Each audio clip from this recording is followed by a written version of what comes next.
Welcome to the last lecture of our free beginners course. In the previous lecture, we talked about market maker indicators and levels. In the first lecture, we defined who the market makers are and reviewed their techniques they use to manipulate the charts. So in this lecture, we are going to talk about order blocks. Order blocks is actually something that is now very common on the charts, and it's something that is being used by traders to acquire very high probability trades. So what are order blocks? I'm sure if you've been in trading for quite a long time, you've seen that many traders are now talking about this concept. So order block is considered a market behavior that indicates the pile up of orders from banks and institutions. The central banks and financial institutions mainly drive the forex market.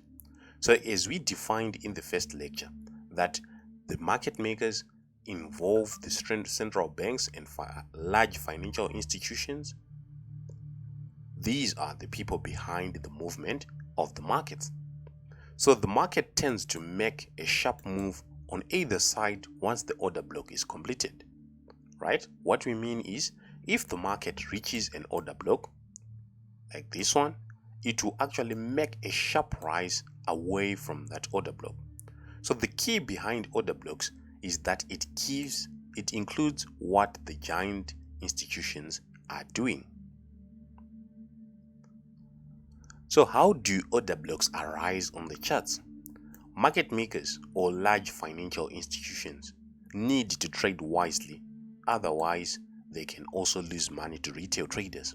So if they buy recklessly, we as retail traders can actually see that and take the trades in line right away. It's easy. So if they decide to buy or sell any particular asset with high volume that they use, they need to split their volumes. Buying all in will result in their contracts not filled, as we defined that the forex market is a zero-sum game. For you to earn money, someone has to lose money. And for you to be able to buy, someone has to sell to you.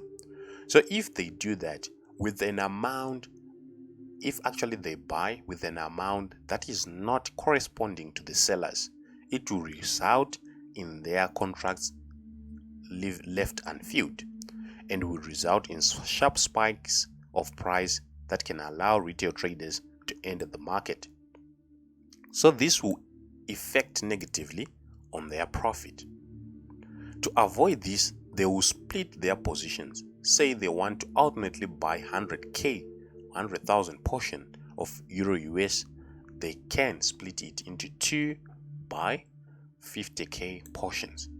So if they place their first chunk order, it will not create a sudden jump in price movements. So what we are saying here is, if they intend to buy Euro US, right, ultimately they want to buy 100,000 contracts of Euro US.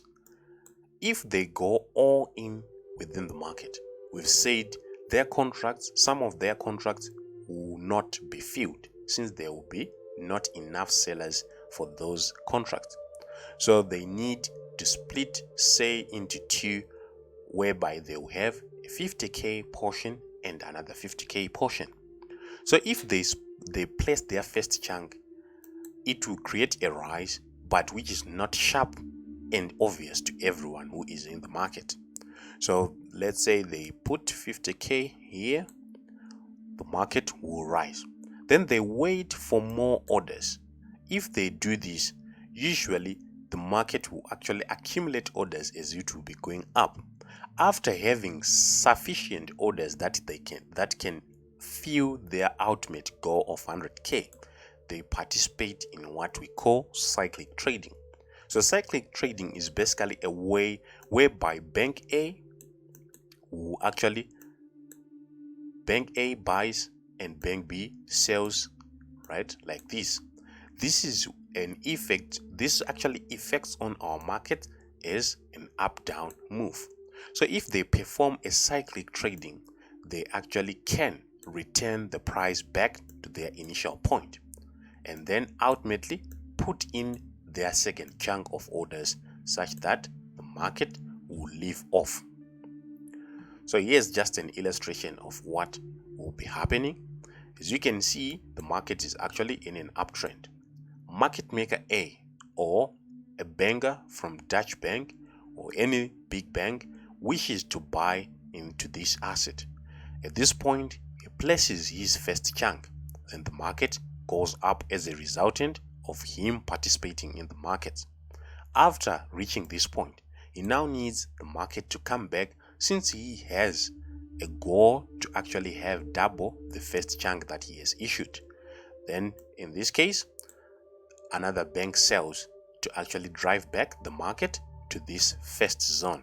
That is where you will put the second chunk. After putting the second chunk, this bank that is sold will actually close off its position at its initial introduction of its contracts. And this bank B has done its job. So in these points or these zones whereby big guys or the smart money are actually introducing their contracts are the points that we call order blocks. So these order blocks occur over and over again. However, you need to know or understand the market context for you to actually understand how these are actually used. So how do we draw an order block on our charts? For drawing on an order block, simply mark the high of a price rally and draw a rectangle around it. So what we call a price rally is basically a point where the market was actually moving in a sharp manner, right? If we see a sharp move, we actually know that there were market makers involved within that move. So this low is probably the point where they actually introduced their contracts. So we simply mark the price, the low or high of a price rally, depending on its context. If it's an upward move, we know that at this point that is where they introduced their positions. If it's a downward move like this, we know that at this point that is where they also introduced their positions. However, there are candlesticks that you need to look for in these zones. We talk about this in the advanced course. So we'll then extend the rectangle to the right into an empty area of the chart where price will act or react in the future. So we'll then protrude into the future and anticipate that the market will actually come like this. However, as I have said earlier, you need to use these order blocks in line with the market maker context. Using them without the context will actually result in you using order blocks that are not refined. So how to use order blocks? To use order blocks, as I've said, needs some other supporting concepts that we haven't talked about in this free course.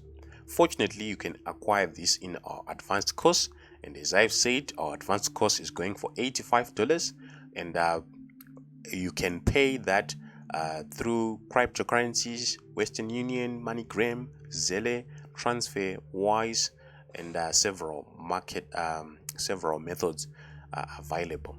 So you simply need to contact us and we'll provide you the payment details.